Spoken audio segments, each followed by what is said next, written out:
What's up, Pixie Posse and we little pixels all? Welcome to Two Gun Pixie, your gateway to legendary gaming. Today's vlog, we're going to be covering three things. First of all, as all the vlogs, I'm going to be covering where I'm at with getting to my world record. That's always going to be fun, and this keeps me honest, keeps me working harder than I would have if I didn't have the video vlog. Now, also today, I want to give you a tour of the game room. You know, you've seen some background shots, but yeah, it's a small game room with huge potential and possibilities. Probably got about 700 games. So we're gonna take a tour of that. And then finally, what I want to do today is I want to talk to you about time, especially because, well, today, besides all the regular shooting for this I have to do and my Two Gun Pixie shooting, regular episodes, I have to get ready for Saturday's game. I usually start getting ready to DM my games on the Wednesday before the game day Saturday. So we're going to talk about that process.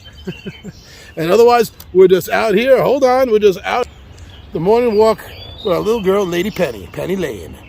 All right, we're going to get back home, have some breakfast, and start this day.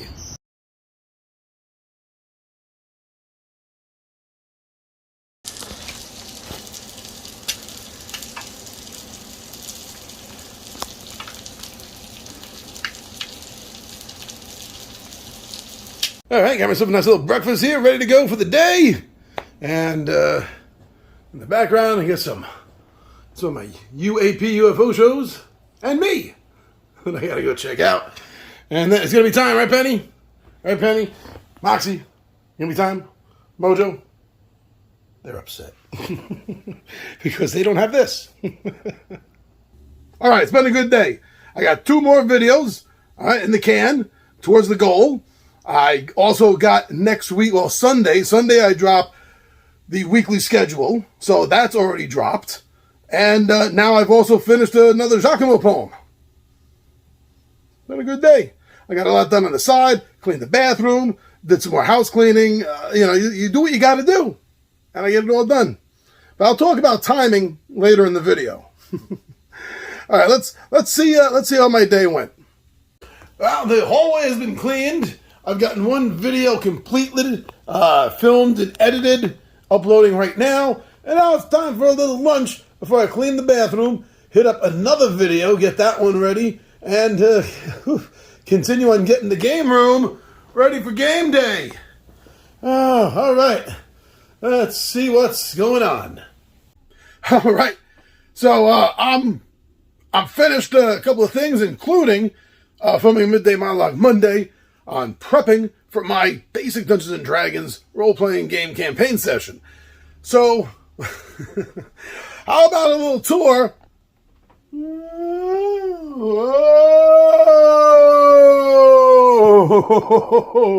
There you go, tour's over. Have a good day. Seriously, you want to take a look? Check out the game room, the Nerd Wasteland, where I do all my gaming, as well as the majority of my filming.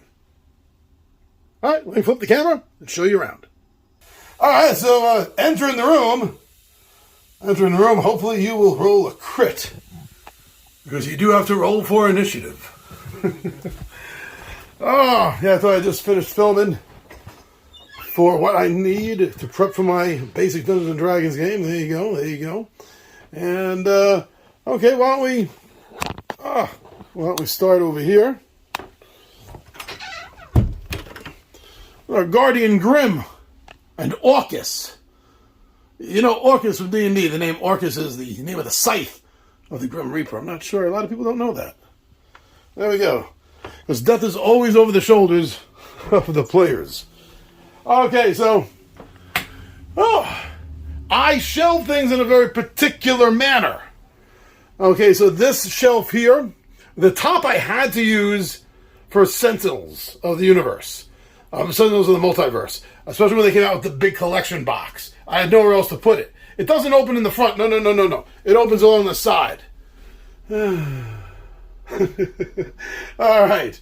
But yeah, other than that, the rest of the 3 shelves here are for like historical / real life games. You know, anything, has to do with high sea adventures or historical things. I have a couple of high adventure games in here because my high adventure shelf is overflowing, as you'll see when we wrap around the room.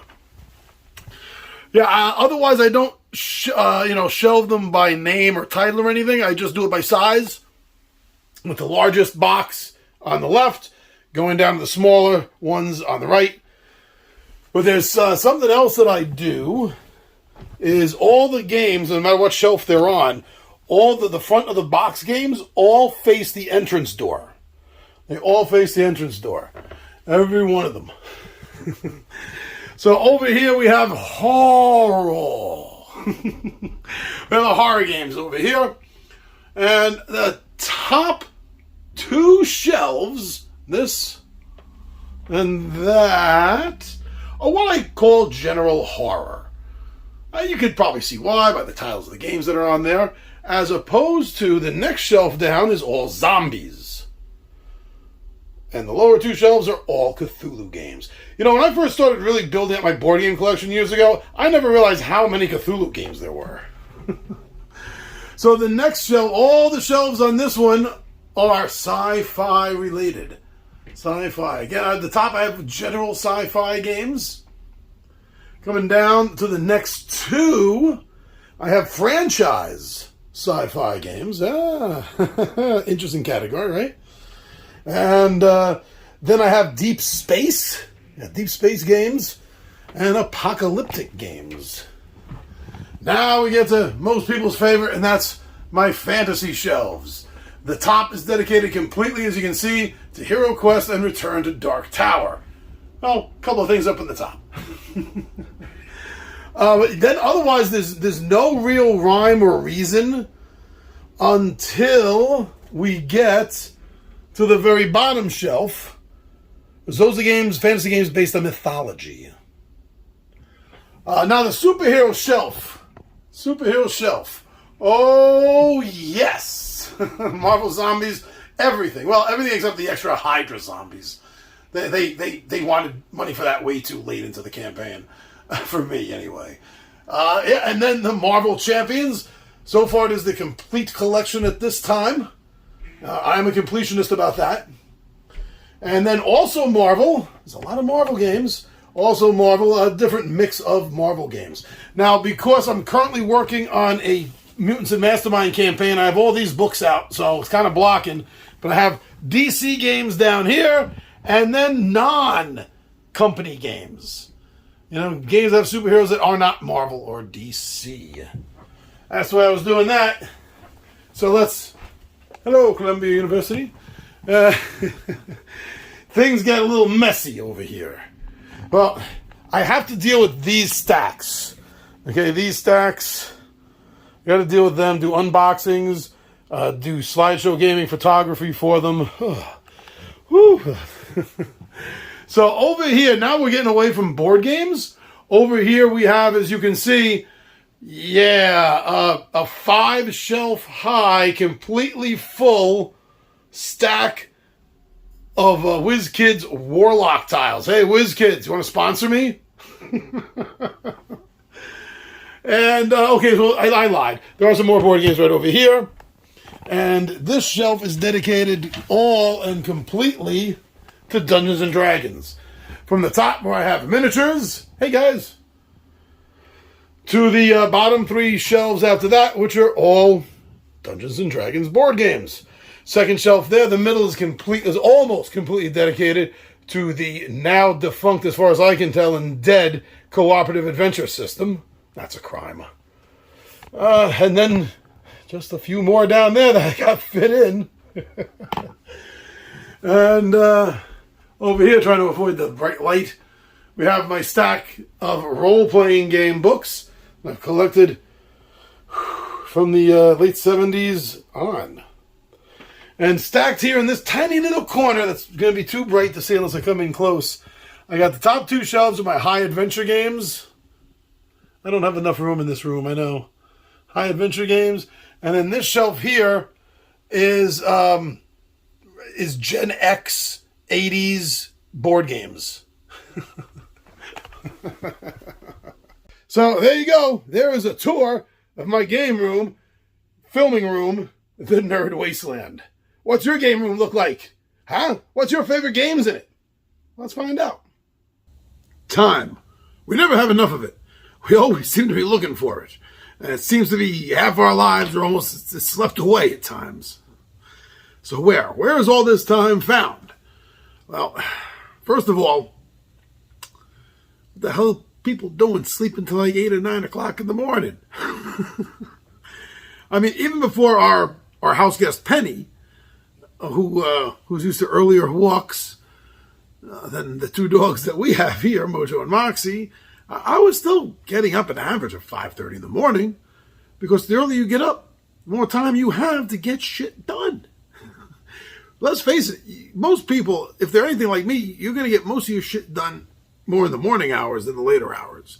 That's why I want to get up early and do things. But it's more than just that. I think the other two big factors are prioritizing, and that includes, listing things out, but not making a list and then going off and doing something else. Like, this is what I'm doing right now. As soon as I finish this list of prioritizing what needs to be done today, you have to have an open mind in case something happens. The building exterminator showed up yesterday. Kind of messed up my timing schedule, but what am I going to do? He's doing his job. I'm glad he's here. So you just adapt. You change and adapt. You don't get upset about it. I think, another thing is not really taking breaks, getting off your ass. Besides taking breaks to eat, and while, so here's the thing. So I do everything through my Galaxy Note 10 Plus phone. I do all the filming through it. I do all the editing on Power Director, which is, I have app on my phone. So there are sometimes I can't do anything because my phone is tied up. So if I finish editing, like when I finish editing this, it's probably going to take about 20 minutes for Power Director to process it and produce it. So during those 20 minutes, I have an option. I can sit on my ass and not do anything, or I can get up and create accomplishments. That should be a hashtag, creating accomplishments. That's when I'll do other things like house chores during the day. That's when I'll do dishes. That's when I'll take care of garbage. That's when I'll make the bed. That's when I'll clean the hallway. That's when I'll clean the bathroom. That's when I'll run garbage out, laundry, during those times. Because then once it's produced, I have to upload it to YouTube. And again, doing it all through my phone after it's produced and it's ready for upload, and me setting a release date on it and everything. That upload, like this one today, I'm guessing this video I'm making right now will probably take almost an hour to upload. So between producing and uploading the videos, I'm looking at a good hour and a half chunk between time. And if I'm doing 2-3 videos a day, then that's 2 or 3 times I have an hour and a half to get things done. And you'll be amazed at how many things you can get done in a half hour. You can run down to the pharmacy. You can deal with laundry. You can do some cooking. You can do some cleaning. So it's just a matter of prioritizing things. But now, for me, starting today, the rest of this week is getting tight on time, because this weekend is Dungeons and Dragons Day. My game, my campaign that I'm into, I got to make sure everything is prepared. I got to set up the table. I like doing table builds with terrain pieces. I love a lot of miniatures. That's what I've become. I wasn't always that kind of DM. That's only the last few years. 95%, 92% of my DMing life has always been the most basic of miniature crap you can imagine. Pen and paper, or just imagination. So I really go overboard these days now that I have the chance to. But that build will take me a couple of days. And then I want a good day going over my notes. And then I film it. That's a part of my regular ongoing schedule. Not just what I'm trying to do to get ahead of schedule. Is now, even though it is a year ahead of schedule, it's part of the whole plan. But still, it's a regular thing that I have to do every other week. So now I have that I'm filming. And I film that a couple of days at a time. So that's taking up space on my memory card. And hey, Penny, that's taking up space. It's taking up time for me. So you just have to crunch things. You do the best you can. Don't freak out when the doorbell rings or the phone rings or something. Things happen. Life goes on. Just adapt and then continue. And that's what I do. That's what I do. If you manage your time, then you have the time. And I think it's time for me to take a break and get some work done.